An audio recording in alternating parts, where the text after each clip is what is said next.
Activate party mode.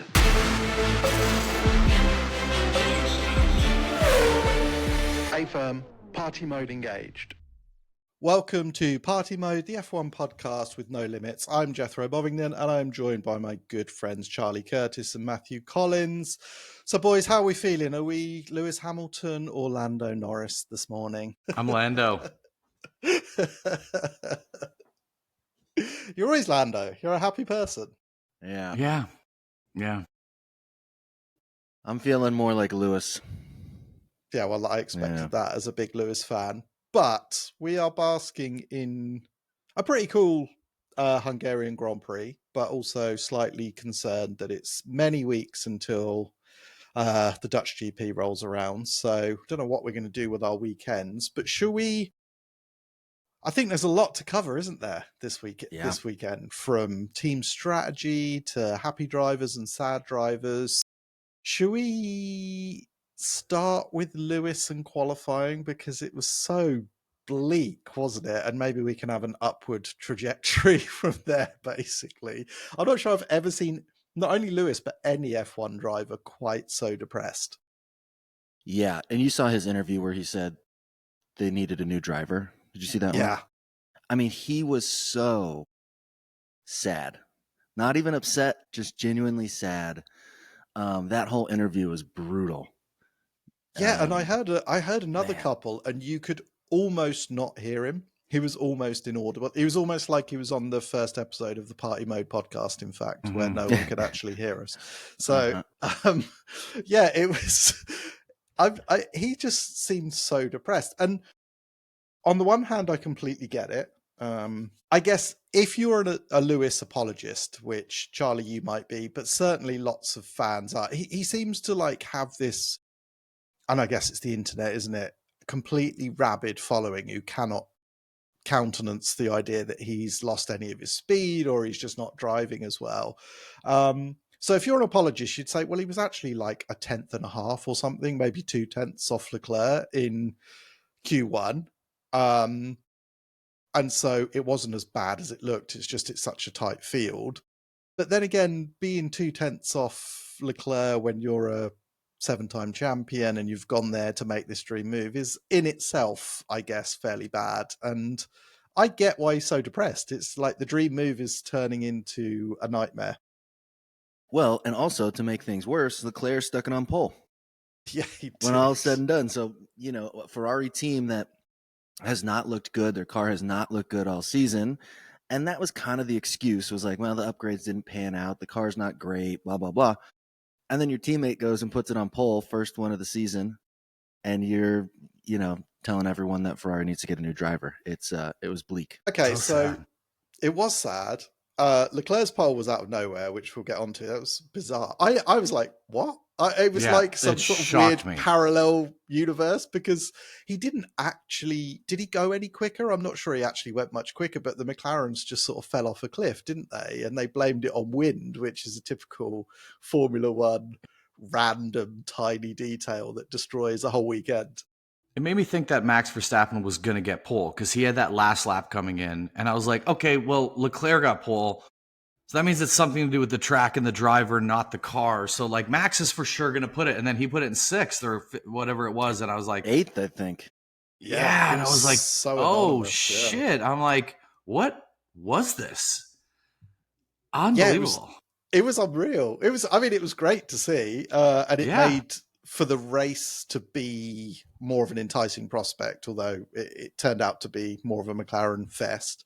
But let's try and be rational about Lewis. So Anthony Davidson, ex-F1 driver, does Sky Sports. He's a lovely guy.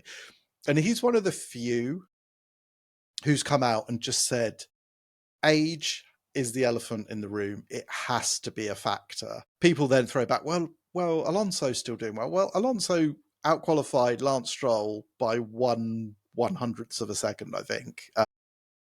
So it's not like he's, I know he's doing a great job, but he's not. We don't have a barometer really that we would rely on as a top driver for Alonso. Also, Alonso is like race obsessed. Like the only thing that it seems to matter in his life is racing, period. Lewis seems to have a lot of other things that matter. So I don't know. There's a difference in lifestyle, I think. Yeah, but also just because one person is an anomaly, let's say Alonso is as quick as he ever was, he's an anomaly. Like if age wasn't a factor, then, you know, I always relate it back to Federer because I love him, but Federer would still be winning Wimbledon, and, you know, Usain Bolt would still be setting world records. It has to be a factor. Anthony Davidson, I saw it got, whenever he says it, he gets loads of abuse, and I just flicked through a Sky Sports Instagram thing, and he gets so much attacking, but he knows he's a driver. He's been on that upward curve, did F1, did sports car racing super successfully, and then one day he was like, it's just going away. It's just going away. And Charlie, as our closest thing to an athlete in this lineup, how do you feel age? You're still the youngest of us, so you're pretty young, but do you feel any difference in yourself as you get older? For sure.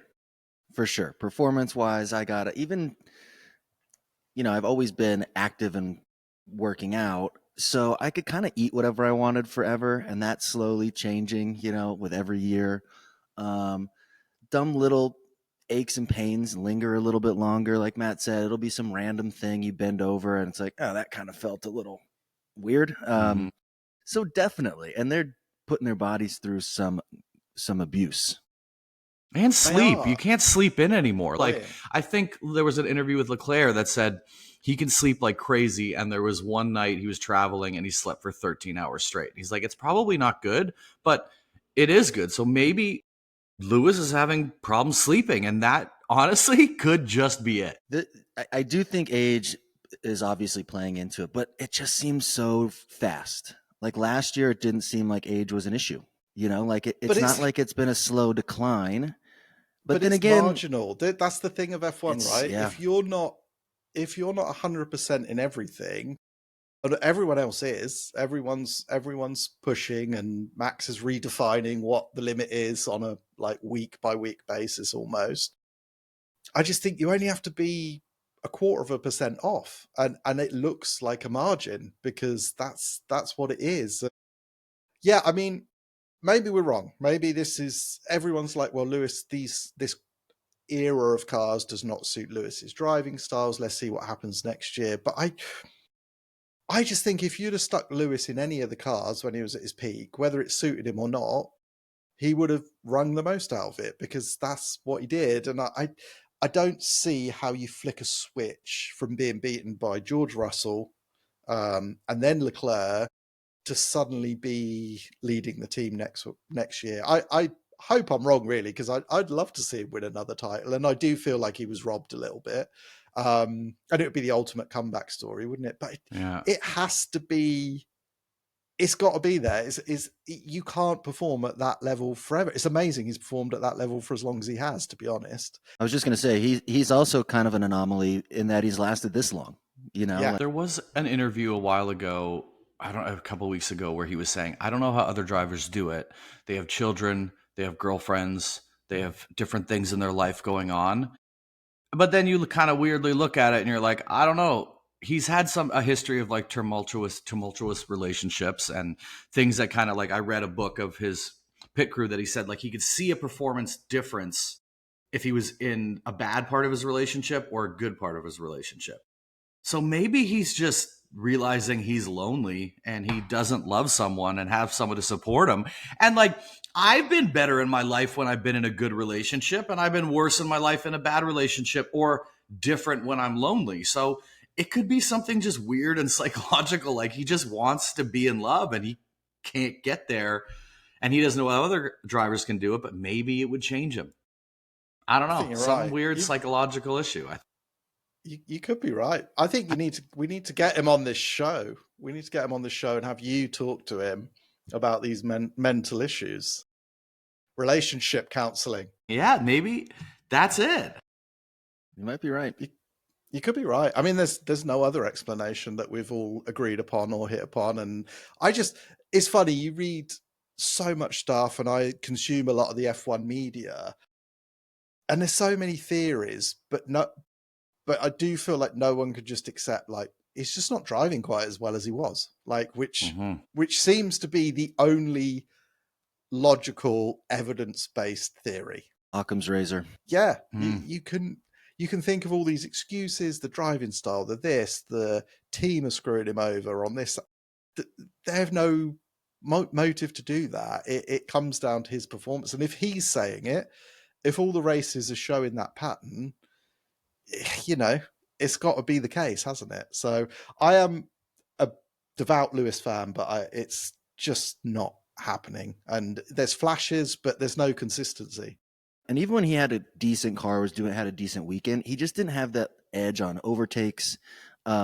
Just it looks different. The driving style and his performance just looks a little different. He's still within a second of the leaders, but it's just that last little bit when the field's so tight, it makes, every 10th could be a couple positions.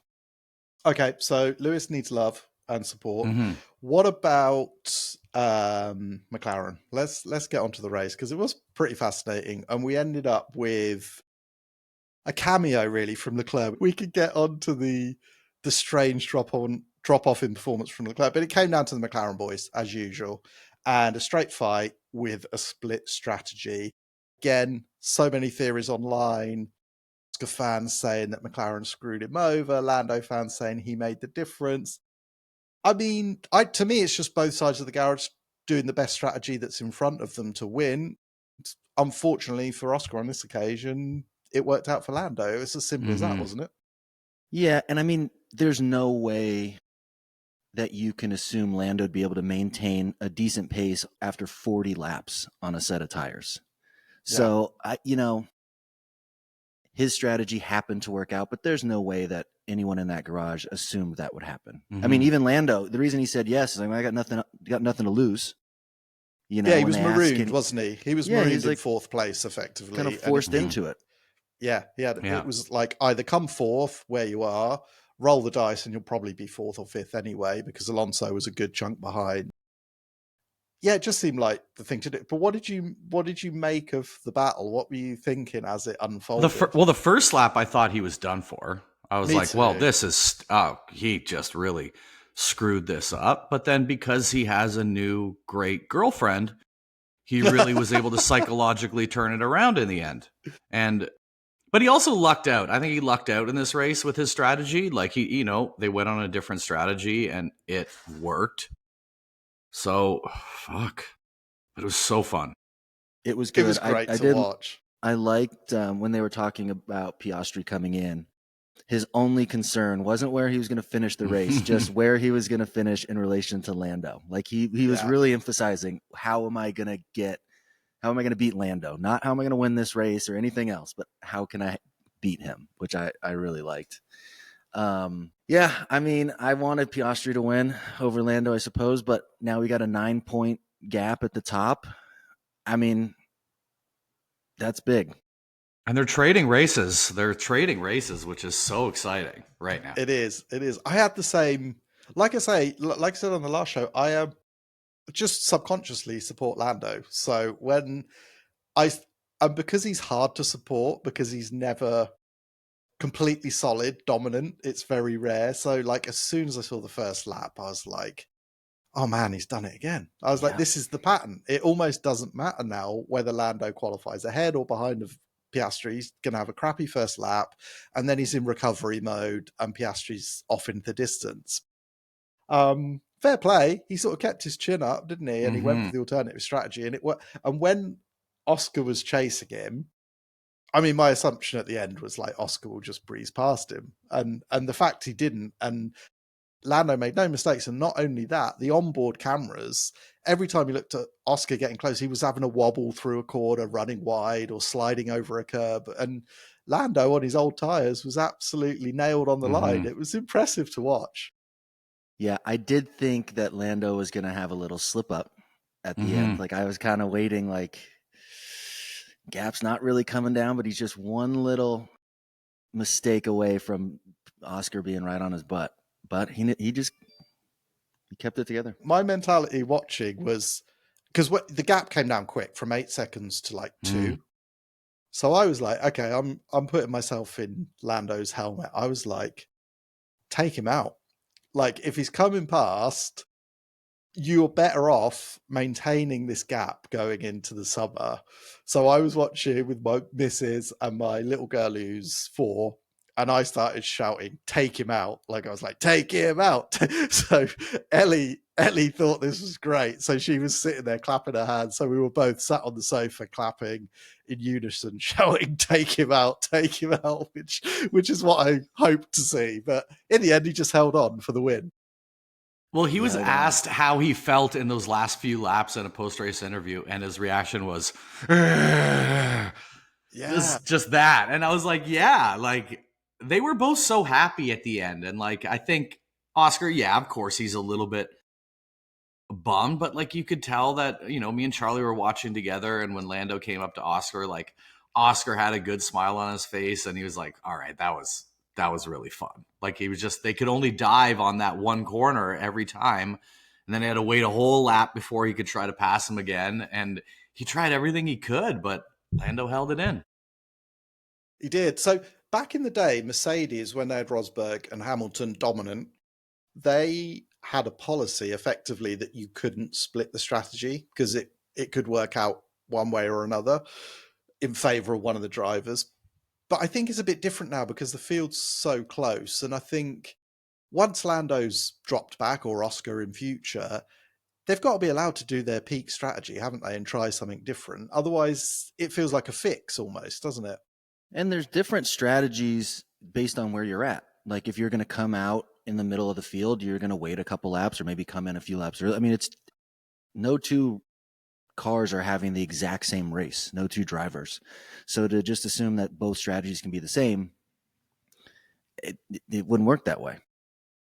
Yeah, no, and they're also 20 seconds ahead of the third car almost all the time. So like to let them race, like someone could technically spin out and get a slight amount of damage in that last 2 laps and still finish in second. So the risk isn't there as much as it would be for a lot of other teams racing against each other. Yeah, it looked, didn't it, to start with, that Ferrari were good. And it looked like Leclerc would win, actually. But the whole first stint, it was like he was well in control. Well, you know, it came out what happened, right? So like they had to, on his like final tire change, they raised the pressure in those tires because the floorboard was getting destroyed and they didn't want to get disqualified for that. So they had to raise the tire, which then screwed up the whole system with the car. Yeah, I think the theory is twofold. So this is George Russell basically has told everyone what they think, and they've got all the analytics, so he's probably right. And that is, yeah, the car was running really low. So they were clipping. You heard Leclerc talking about clipping early on in the race. Why are you clipping? Which means the high speed, taking power away at high speed, because the faster you go, the lower the car runs, the more plank wear. So often they'll ask them to lift and coast, but they're actually clipping the engine power. And then, yeah, I think it got critical and they had to, again, clip more power at the end. That's why George got him so easily. But B, raise the tyre pressures, because you raise the pressures, they don't get squished as much. The ride is higher, basically, so less plank wear. So, yeah, Leclerc was ultra pissed, wasn't he, inside the car? But it sounds like furious. That's what the reason was. That would be so hard to race so many laps with a, like, you know what I mean, with a certain tire pressure and you're feeling the car, and then all of a sudden you change your tires and the car feels totally different. That's got to be a big mind fuck. Yeah, and to be in the point where you're winning the race and then at the end of the straight, they're clipping power away from you so that you haven't got that straight line speed. It just feels was losing like 2 seconds a lap. It was crazy to watch. Me and Charlie were just like, wait, what is happening? We'd look down, look at your phone for a second, you look up and you're like, whoa, what just happened? Yeah, but despite all that, we've had 2 re-signings, haven't we, effectively? So Fred has got a multi-year deal at Ferrari and Max has confirmed he's not going to Mercedes. So yeah, and Russell's confirmed too, with Toto said, and Russell said he's staying. I mean, George is doing everything he needs to show that he should be there. Yeah, absolutely. So, I still think Max has ultimate say. I think if he approaches a team and says, hey, I want to come drive here, whatever the team is, whatever their driver situation, I think it'd be a hard one to turn down. Well, he's being logical, I think, isn't he? As we said before, like, why not wait? Yeah. Because there's this huge rule change coming. Why take the gamble when you don't need to? And I find there's this general assumption that Mercedes are going to kick everyone's ass next year, because last time there was a rule change, Mercedes had the best powertrain and they based their car around it and won. But Mercedes still can't make their car work. Like, we are years into this cycle. They've done an upgrade a few rounds ago. They've taken it off the car because it was a dead end. And you're like, if they can't upgrade what they have now, how are they going to develop this all-conquering car, regardless if they've got the best engine? Well, McLaren's going to have their engine and battery anyway next year. So I just don't think it would be a wise move seeing their current rate of development, or actually reversing development is what it feels like. Yeah, and there's no need to do anything now this year, and no one knows what's going to happen next year, so why would he burn that bridge at Red Bull? Yeah, I'm confused about why you would do that, but also Red Bull look a bit of a mess, don't they? Mate, again, we could be wrong. I keep thinking, like, with Christian gone, with Newey gone, with all these other guys that have gradually slipped out into the ether, into the other teams, I just don't see how they recover it, even with Max at the wheel. Well, I think it's certain that Yuki's. I mean, at this rate, I'd be surprised if he lasted all year. Well, Laurent came bad. out and said he is. They're like, we're gonna try to make this car better for him, but like, oh man, it is not looking good. I mean, again, he's not miles away from Max. I mean, it was awful for all of them, wasn't it? But the truth is, there's not much point. If the car's that bad that even Max is struggling to qualify in the top 10, I know that's a rare occurrence, but he qualified, like you say, 8th, I think. I mean, what's the point of firing Yuki? Because it's not, Yuki is a symptom of the problem, but I don't think he is the problem. The problem appears to be the car generally is very hard to drive and isn't fast enough. Like, it's fairly simple, isn't it? Mm-hmm. They need to bring Checo back. Save Yuki, that's what I say. And don't promote Hadjar and kill his career stone dead. Yeah, they need to leave him alone. Just leave him be. He's doing just fine. Although, you hear him complaining about, like, some gravel hit his hand or something in the beginning? Yeah, and I didn't he was hear much going of it after. on and on and on about how much it hurt. I mean, he is 14 or something, so. Yeah. He looks, I think he looks even younger than Antonelli somehow. I saw him on the post-race interviews. He's such a little kid, but I think he's got a baby face. Isn't he? He's got such a baby face, so yeah. He has, but he's doing well. But Lawson, fair play. Come on, Charlie, give him some props. Yep, he's doing it. Finished above Max, so that's crazy. Yeah. Yep. I mean, what a strange turn of events. Okay, so we've had bad Lewis depressed, happy Lando, close title fight, which is great going into the summer. You talked about Lando and his girlfriend. Wasn't there some drama this weekend, Matt? Did you pick up on this drama? I didn't hear the drama. Just saw tons of videos with them together. They showed her biting her nails during the race. Yeah, They showed it. So apparently, I should get Laura in here because she was on top of this situation. What was happening? There was some rumors that Lando and what is her name? Marguerite. The girl, Margarita. But is it what does she call it? Is it Margie? I don't know how she's Margot. Yeah, I don't know. Margot. Okay. Let's call it M. That her and Lando had some sort of fallout, and that she was going to have like a pit pass revoked or something and not be in the garage. And then on TikTok, I think it was, Alex Albon's girlfriend liked a post about this, saying that they'd split up and that she was falling out of the friendship group with all the wags.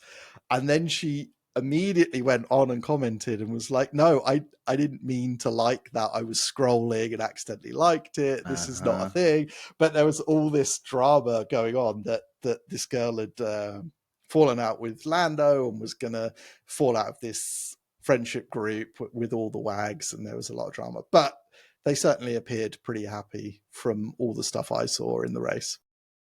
Yeah. I've accidentally liked some things that I probably shouldn't have just by like my finger being on there. So I've done it. I Yeah, get it's it. easily done. You can just unlike it pretty quick, can't you? Yeah, but like also when you're these Rather big than people, comment. if it's on there, like someone sees it within seconds. Someone always Yeah. sees it. It's crazy. And then a screenshot, and then it's And added then it's drama. news. That's it. Yep. Yeah.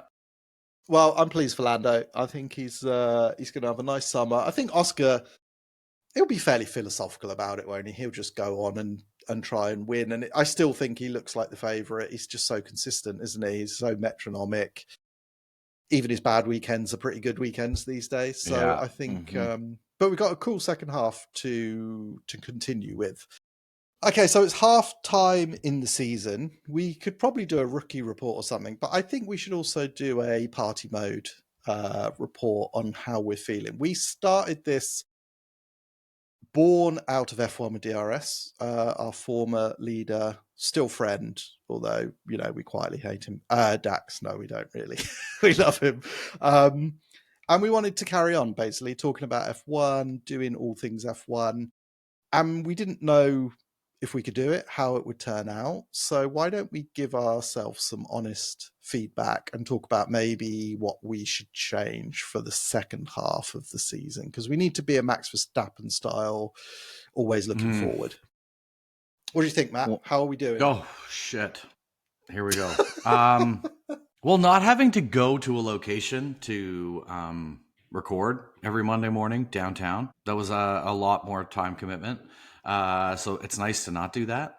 I think we've been going good. I think there was someone that commented on our Spotify comments a while ago. We need to remove the Dax's slogan at the end and just drop it and move on with something new.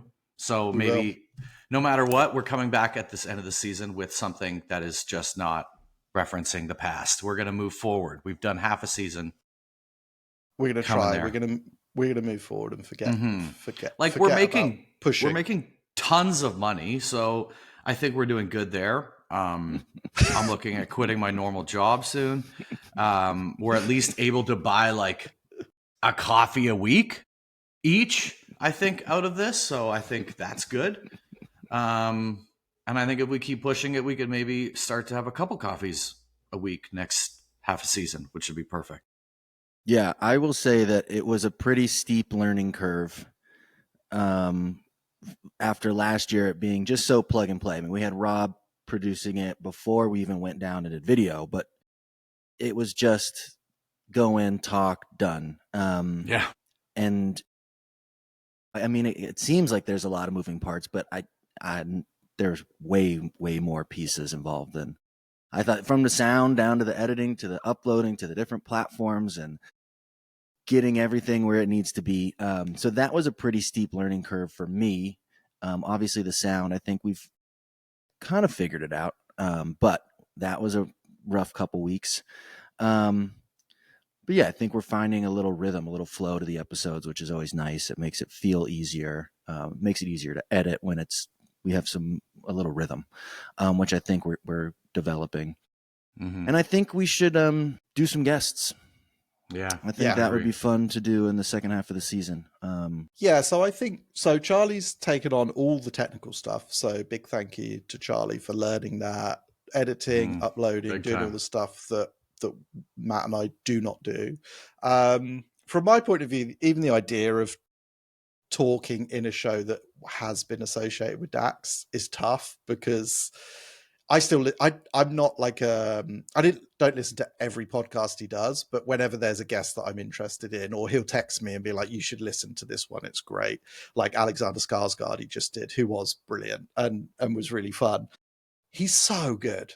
Like he's so unbelievably good at sounding casual but being researched, throwing in all his anecdotes. He's a naturally funny dude, so it's impossible to fill his shoes. So I think all we can do is try and just talk about F1 in the terms that we enjoy it and have a bit of fun with it. But for the future, I think from my point of view, the last month has been a nightmare from traveling and not being as prepped as I'd like. So I will make a commitment to try and be more prepped And I think you're right. Let's get some guests involved. Let's redouble our efforts. And we will, too, reach out to the F1 community to get some more opportunities. So thanks, everyone, for sticking with us. And we are going to keep going and improve, we hope, as we go along. I have to fight back with your not being prepped. I feel like I've never noticed you not being prepped. We're very lucky to have someone like you that literally, if you were not prepped and all you did is watch the highlights of the race, the information we're going to get from you because of your background, and you have raced cars that are not an F1 car, but very similar. So you know a lot of these ins and outs. And I think that's always appreciated. And hearing you talk about all that, I learn a lot. Well, I appreciate that. We're having a love in. But yeah, it's just tough, when you travel, when you've got other stuff going on. And I think what we'd all love to do is drop 30% of our other work to concentrate on this. And that's something that maybe we can look to do in the future. But we're going along pretty nicely. So thank you to everyone who listens, but also so many people send us DMs with creative ideas, design-wise, branding-wise, offers with help of editing. And we haven't taken up all those yet because we've been, like Charlie says, finding our rhythm. But we are going to start exploiting the skills of some of our listeners as well. So, watch this space. Basically, we're gonna get there. Absolutely. And thank you all for listening. Exactly. It's honestly great. You. It's a great community. It really is. It's fun. And then we're going to get merch and obviously charge like $300 a t-shirt. 300 at least. Oh, at least. Yeah. Charlie will wear them overnight in bed and then we'll sell them on, but they're $600. Okay.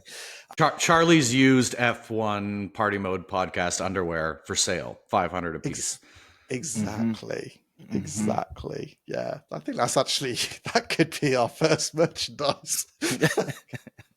We need to go in hard. We need to go and get these big price tags. So yeah, that could work. Okay, let's move on to some pulp. Have we got pulp, Matt? You are the man. We got pulp.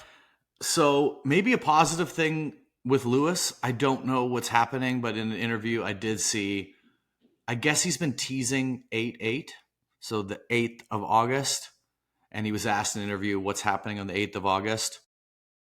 I'm going to assume he's dropping a new NA tequila. I don't think it's F1 related by the sounds of it. It sounds like it might be re-announcing another F1 movie or something. Regardless, apparently he's announcing something on the 8th of August. Yeah, I feel like his current mindset, he might be downing bottles of tequila rather than launching anything particularly exciting. Maybe it's an A tequila. It's an alcoholic tequila. He's like, I finally now need Yeah, exactly. That's the problem. I need to start drinking again. Incredibly strong booze, yeah. But on a sweeter note with Lewis, he did visit Max and his baby recently. So that was very cute. There were some pictures of him holding Max's new child. So it's nice to just see those two together. And another weird thing with Lewis that was sad is I think it was on the driver's parade on this. He was just sitting on the back of the tractor trailer thing himself, and Antonelli was the only one that went over there and just talked with him the whole time. It was very sweet to see. Oh, he's going through it. He is going through it. Let's hope one more year, Lewis. I think that's what we should say. 26. If it doesn't work out, please just at that point, let the agony end. Yeah, it's time. But go do stuff. Go do fun things. Someone who did let the agony end and looks like they're living their best life is Danny Ricciardo. There was a picture of him posed with probably a massive grizzly bear about 15 feet behind him. It looked like he went with I think it was like a big legendary like wildlife photographer, and he's in this like, I don't know, hunting fatigues, and he's out there just posed up on his knees with like a massive grizzly bear behind him. Which, have you ever seen the movie Grizzly Man? Yeah. It's crazy. This guy that lives with the grizzlies for like a long period of time and believes that they're like his family, like in Alaska, and he's like super close to them. And then one day he just was ate and alive. He's got a screw loose, obviously. I was going to say, they always end up dead, don't they? Whether it's tigers or bears or whatever. He videotapes like this whole thing, and he's talking to them. He's talking to the camera. So he's strange too. He's weird. The movie is basically his self-filmed footage. Mm-hmm.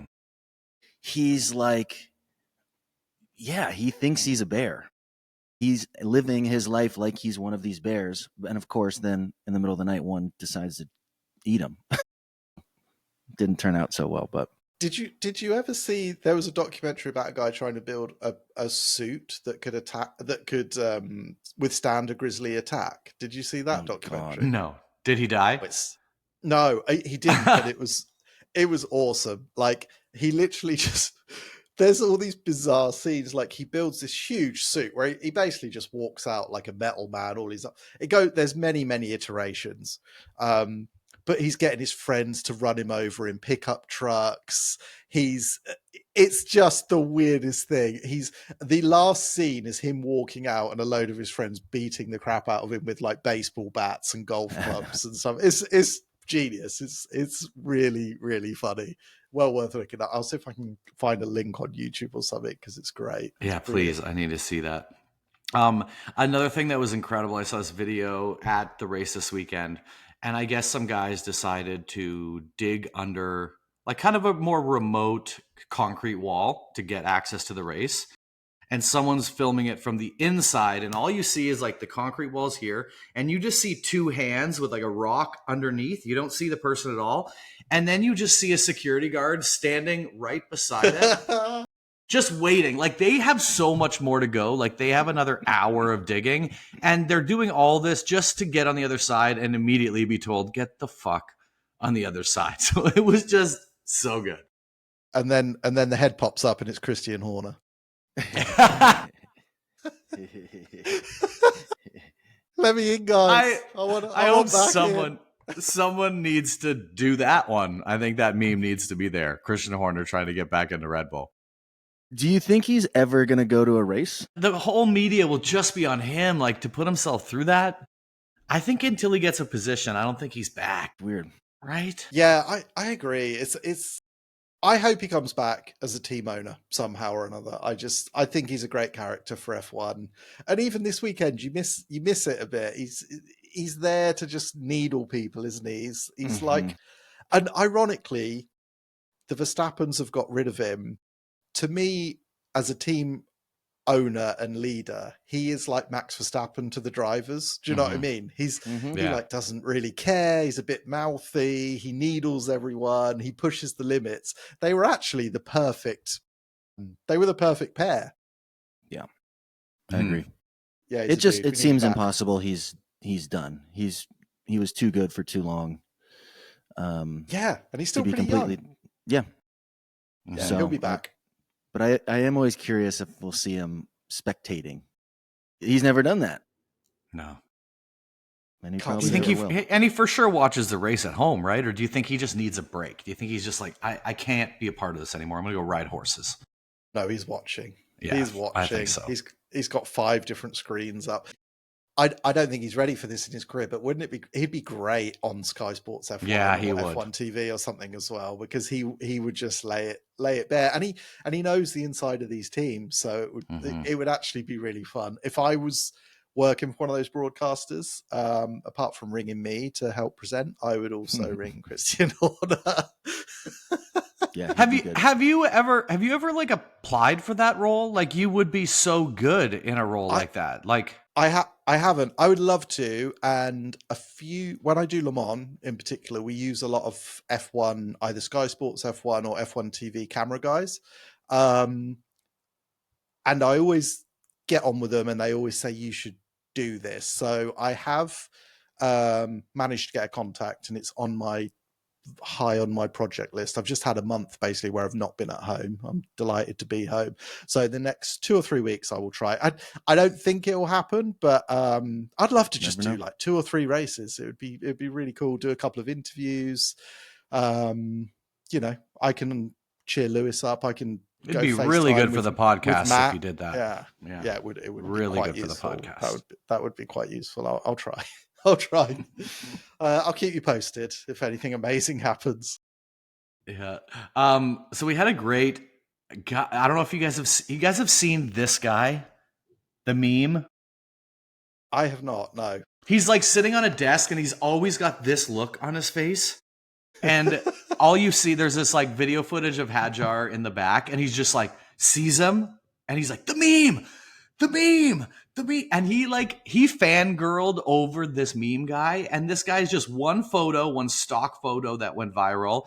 And I'm like, this guy was just a stock photo and now is attending races in the paddock. Like, good for him. Yeah. Oh man. Taking photos with Alonso and everyone. So he has no connection with F1. It was just a meme of him sat at a desk. Just a photo, not even a video. And from a long time ago. But it's just like still recycles. It's like an old stock photo that would be in like a picture frame when you buy it or something like that. You know, it's like it's just a very generic nothing, and he's just got this weird kind of look, face, smile thing going on. It's just kind of bizarre expression. Yeah. And it's just turned into a meme about, you name, I mean, there's got to be millions of memes. Anything. Yeah. But he's not anyone, people only recognize him from that photo. Like he's not someone else that had That's brilliant. Oh, that's pretty great. Another thing with Hadjar, because we're saying he looks young, he has a baby face. There's some video of him or photo of him working out recently. He has a full 8-pack, like wildly defined, ripped dude. Like he's got a baby face, but like you look at that baby face and you don't think that there's going to be like the most ripped body underneath there. And so that shocked me. Yeah, and they were talking about it in an interview. He should be. Yeah. But still, didn't think he would. Matt, when was the last time you didn't have a beard? Over probably 20 years. Is it really? I don't even think before then. Since I've had facial hair, I've had some form of facial hair. Like in the 90s or in like 2000, I probably had a chin strap. So it was like this real thin chin strap. I went to like a little something here and a mustache, but I've always had scruff since I could grow it. I have a soft chin, so I'm always trying to like, So Laura's never seen you shave. She's seen a photo. And I've gone short with my beard, but it's like, no, never. And I probably never will. I also get razor burn right around here. So like always right in this area. So it also helps to not have to shave my beard. Wow. 20 years. Yeah. 20 years. I would like to see it. We'll do a sponsored shave as well. That's going to be $10,000 to our listeners. I would need way more money than $10,000 to shave my beard. How much would you need? It'll grow back in a week. You'll get a third share of it, remember? Honestly, I think I'd need at least 20 grand to shave my beard. 20 grand. Yeah, it'll grow back in a 1 week. Yeah, I wouldn't feel right. Maybe if the cash is sitting in front of me, maybe I would change my mind. But like in theory, I'm gonna need more than that. Jethro, if you're shaving every day, what's your skincare routine? Like, tell me the full thing. What do you put on your face? Do you shave with shaving cream or do you use soap? Let's start there. Oh, no. Well, what I use an old school like brush with a... Wow. Yeah. Because my skin, I have like super sensitive skin. And I've always had like really bad skin even as a grown up, like acne and stuff like that. I've always felt like I've had that. So I don't have that quite so much anymore. Apple cider vinegar is my tip for that. But yeah, I use the brush and then I use like a proper razor. And then that's it. Like a straight edge? You use a straight edge razor? No. I buy like Gillette, whatever. And then I just use like a super simple moisturizer. That's it. That's all I have. No, you don't use like a tonic. You don't use a serum. You don't use an oil. No. Like I say, my skin and my eyes are super sensitive as well. So like sun cream kills me. Like if I get sun cream dripping into my eyes, I can be wiped out for a whole day. So I have to be extremely careful with I'm the opposite of Charlie. Charlie's fucking stubble is so thick that it can impale small children and animals, and I have to use super sensitive moisturizer for fear that I might have some sort of teary instance. Good to know. Pretty simple. All right. Well, we're going to move on to another thing I noticed in the press conference. There was Alonso was talking about his race, and you hear Gabriel Bortolotto walk up behind him. I don't think I'm ever saying his name right. Am I saying his name right? How do you say we're it? gonna let How do you we're say- gonna let you continue. No, say it for me. How do you say it? Bortolotto? No, I want you. Yes, Bortolotto? it's Borteliato. That's exactly Borteliato. right. Is it really? You made it. No, of course it isn't. Say it. Say it for me. Fix it. I don't want to say it. I don't want, I want it Bortoletto? to continue. I want it to be different every week. I think. Bortoletto. Yeah. Okay. Regardless, I'll just call him Gabe from now on. It's Gabe. Gabby. They call him Gabby. yeah. They call him Gabby. Yeah. Gabby. So Gabby walks just behind Alonso as he's doing the interview and kind of taps him on the back. And then just as he says that, he said, yeah, well, we were way faster than the Sauber. And just kind of talking shit to him. And I love seeing that because like he's his manager and they have obviously such a great relationship. And he's so lucky to have Alonso as his like manager and mentor. So leading on, is there someone throughout your life that was a mentor to you? And were they like that? Or were they not as pleasant as that? Because I think there's mentors come in different forms. I got one too that I'll talk after, but I wanted to ask you guys about that. And what mentor and what were they like? Well, I don't know. Mentor. Jethro, Charlie you got just one? came out. Charlie came out fully formed. This is how he came out the womb. He's like, no, I mentor myself. He came out ripped, 6'3", with fucking coarse hair, ready to take down buildings. I guess I did because I went straight out of university into a job doing motoring journalism, and so I was, pretty young, fresh-faced. Actually, had zero real experience of driving anything except like my brother's crappy cars or my dad's fairly decent cars that he'd let me drive on occasion. And I went into this magazine called Evo it was almost like a family-run business, effectively. So they were very precious about who worked for them, who reviewed their cars. So they didn't even let me write anything for several months, really, other than like news stories and stuff. So they taught me how to drive. They sent me on driving courses. So there was two guys at the time who were the co-editors of the magazine, one called John Barker, one called Richard Meaden. And because I got on really well with them, both of them, I sort of came into this weird dynamic because the mag had been successful. It was still quite new. It was issue 32. It was a monthly mag, issue 32 when I came in. So I've been going for 2 and a bit years. But I think they'd become a bit stuck and stagnant almost. They'd forgotten why they were doing it, how much fun it was. And I think I came in like super fascinated by it all, thinking it was the best job in the world. I didn't really realize it at the time, but maybe reignited their passion a little bit for it as well. And they both took me under their wing. John and Dickie showed me how to drive. I used to just suck all the information up as much as I could, and they'd let me make mistakes. They'd let me spin cars. And then they'd just be really encouraging. So those two guys, and then another guy who worked there called Peter Tomlin, who was the sub-editor, who's this magician with words. So I could write a really rough and ready 1,000-word piece, say, and he could turn it into like 650 words of like beautiful polished prose. And you'd read it back and I wouldn't, it's almost impossible to tell where the changes were. You just knew it was better, more concise. And he was brilliant. He was the original AI. Yeah. So those three guys helped. Awesome. Yeah, it was really good. So I owe them a debt of gratitude for sure. Okay, Amazing. so I guess we're pretty much done, are we? Until well, we need to know Charlie's mentor.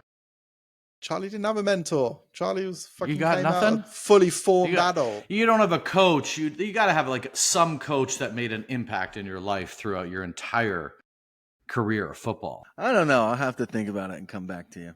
Have you got one, Matt? You must have one. Yeah, this guy, Colin Ford, he was, when I first started with L'Oreal when I was like 23, he was the head of education, then moved to be global head of education. And he kind of like kind of like I was new into hair, and he got me to do, like, when I couldn't afford it, he got me to do all this public speaking training and self-development workshops, which are to be a better public speaker. And I couldn't afford it. And he was like, Matt, you must do it. Like, he was harsh. He was like a harsh, matter of fact person. Like, he was kind on the other times, but I think he saw something in me, and he kind of knew I wasn't going to do it unless he was like telling me I must do it. So I put myself into debt to do all these courses, which paid off leaps and bounds later on in my life, because I had that, if there was another hairdresser who was just as good or maybe better than me, I was able to get an opportunity because I had better ability to public speak. So that kind of gave me that one up. But he was always harsh and matter of fact with me. He was like, there was a kindness there, and I knew he loved me, and but it was not a friendly scenario, but it was. And I think that usually is what motivates me, is like, I appreciated a coach that was really demanding and really kind of pushed me. You had the Jos Verstappen experience. Maybe not a little quite bit so more, extreme. but a kinder person. Like, when he's not working, it was wonderful. A decent but when person. he knew, yeah, he was a decent person. He was a great person. Yeah. It didn't crash into you or anything after a falling out. Exactly. And Charlie, we're still waiting. Well, maybe at the end of the summer break, we'll know your person. I'm gonna get a mentor over summer break. Perfect. Yeah. You need, yeah. And report back. Okay. We have come to the end of our episode. I think, despite there being a summer break for F1, we are going to be back in the intervening weeks to discuss all sorts of things, mostly Charlie's mentoring situation. We're going to A find whole something episode for on him. that. Yeah. But we are going to relentlessly look forward. So no longer are we going to talk about Dax's old sign-off, and we're going to think of a fantastic new one. But let's do it one last time. Are you sure? Yeah, one last time. This is the last time you guys are ever going to hear this coming out of Jethro's mouth.